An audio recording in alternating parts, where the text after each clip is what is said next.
Oi cuy, kali ini gue akan unboxing sekaligus review sebuah gamepad dari Egbido.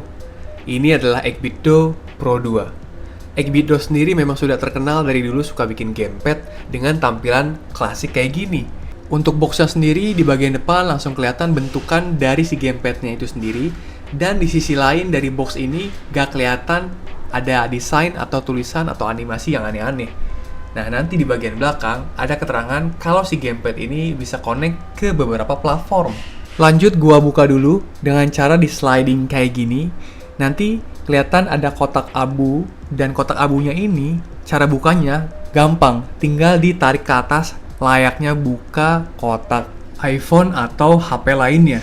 Baru deh, langsung kelihatan device-nya ini yang dilapis atau ditutupin sama cover plastik. Nah, di bawah device ini ada manual book yang cukup panjang, mungkin karena dia bisa connect ke beberapa platform, jadi penjelasannya panjang banget. Dan untungnya udah dapet kabel casan warna hitam USB-C dan cukup panjang.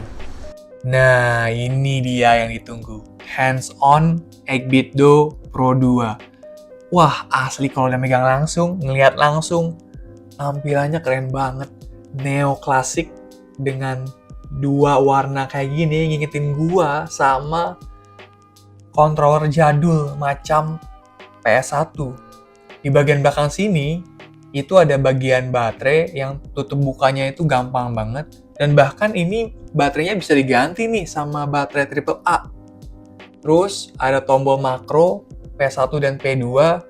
Juga adanya switch buat connecting controller ini ke beberapa platform yang tadi gue bilang.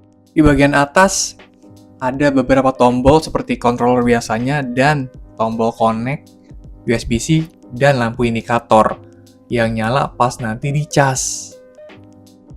Untuk tombolnya sendiri, menurut gua nggak bisa dibilang empuk ya. Feel-nya kayak controller jadul, sedikit lebih nyaman, sedikit lebih empuk. Di bagian bawah sini ada 4 lampu indikator yang nandain kita itu player keberapa atau connect ke yang keberapa gitu. Ya, memang secara tampilan memang menarik sih karena bikin gua bisa kembali ke masa lalu gitu, controller jadul. Tapi ya seperti yang tadi gua bilang juga, kalau di jari-jari ya dibilang nyaman, nggak nyaman sih. Jujur aja kalau udah biasa mencet tombol PS gitu ya, PS4 lah katakanlah. Megang beginian tuh tangan berasa sakit, apalagi pas penggunaan lama.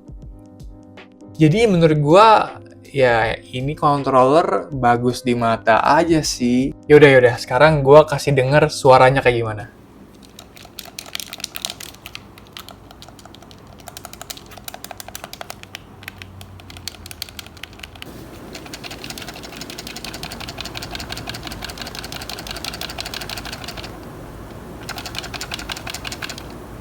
Dah, gua mau coba cas dulu.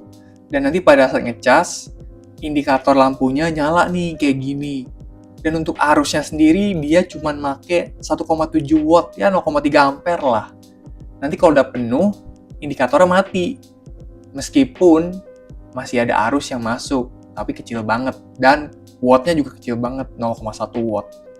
Ini di bukunya dikasih tahu nih, perihal baterainya, perihal connect-nya. Untuk baterainya sendiri bentukannya kayak gini, bawaan dari sananya. Kalau rusak ya gue nggak ngerti sih ini ada onderdilnya nggak ya. Dan untuk beratnya sendiri sekitar 220 graman. Nah, berat atau enggak ya, di tangan sih nggak berat-berat banget ya gue ngerasanya. Dan untuk detail per tombolnya juga dijelaskan di buku manualnya. Tapi jujur ya, pada saat gue mencoba untuk connect-in controller ini ke Windows, gue agak merasa bingung sih dan bertanya-tanya gitu, kok ini agak susah ya, agak ribet ya, meskipun ujung-ujungnya juga connect. Yang biasa ngontak-ngatik komputer, hardware aja bingung, apalagi yang sebelumnya nggak pernah gitu megang-megang beginian. Meskipun gue harus akui ya, aplikasi dari gamepad-nya ini detail sih, dan sangat membantu. Justru bagi orang yang suka ngotak-ngatik, gue seneng banget. Bisa diatur ini, itu. Apalagi kalau lu gamers. Waduh, ini gue langsung coba pakai aja, sederhana aja. Gue main game jadul juga, dengan controller jadul. Di tangan, seperti yang gue bilang, nggak empuk. Kalau lama-lama dipakainya, keras tombolnya dan jadi kurang nyaman gitu. Enakan pakai controller PS palsu sekalipun daripada ini.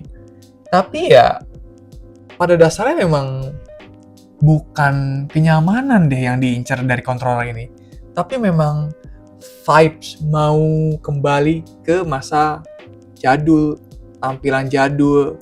Ya, controller jadul memang ya nggak menyenangkan gitu experience-nya.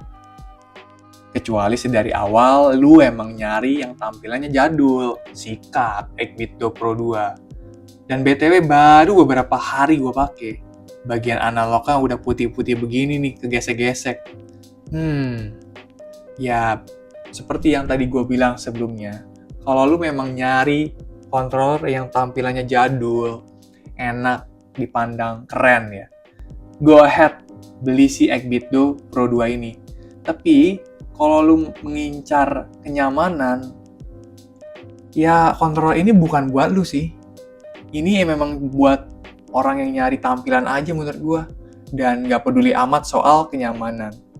Mungkin itu aja dari gua. Sekian dari gua.